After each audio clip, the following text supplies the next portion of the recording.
Now, let's talk about the school protest that took place today in Melbourne. It was actually a fizzer. Like, I know everyone's kind of lost their brains. It was like a few hundred people, and then, it's the same people trying to show off.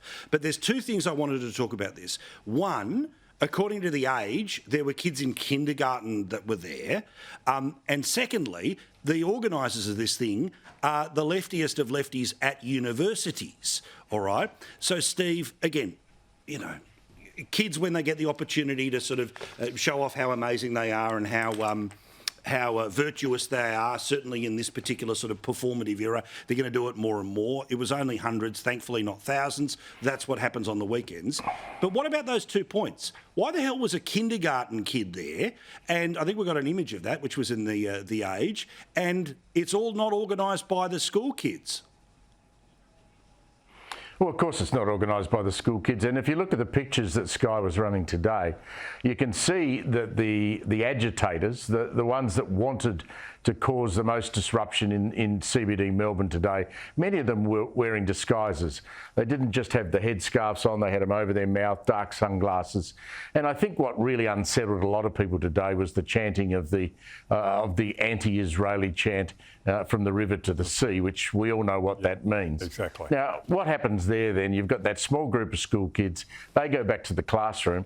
How would you be if you were a Jewish kid in year 9 or 10 or 11 to have some of those that you will see in those pictures on television today come back into your classroom? How does that foster harmony within our schools? I thought it was pretty ugly. I agree with you that wasn't the numbers they wanted, but I was really, really sad to see what unfolded on the steps today. I thought it was awful. Stephen Conroy, specifically the point about a kid in kindergarten. Now, again, the image, I decided to blur the specific children's faces.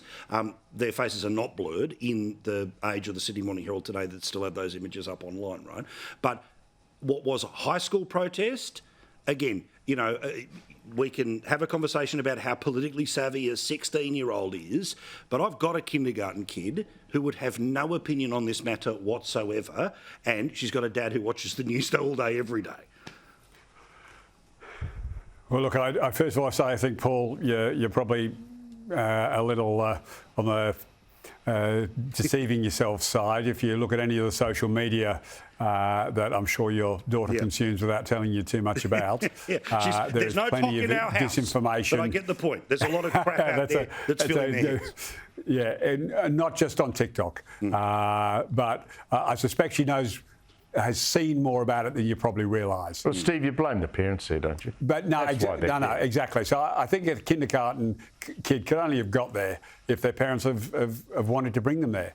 And so I think the parents are the ones you've got to say, why have you brought a kindergarten kid? But look, it's not the first time a kid's been brought along. But I'm 100% with Steve. I mean, if these kids don't know what chanting from the river to the sea means, it means the extermination of the state of Israel, and it is not a peaceful solution. It will not see a solution, and you are, absolutely chanting a truly offensive slogan that Hamas is the architect of, and we know what, incredible butchers that they are, and they do not support a peaceful process. They do not support a two-state solution.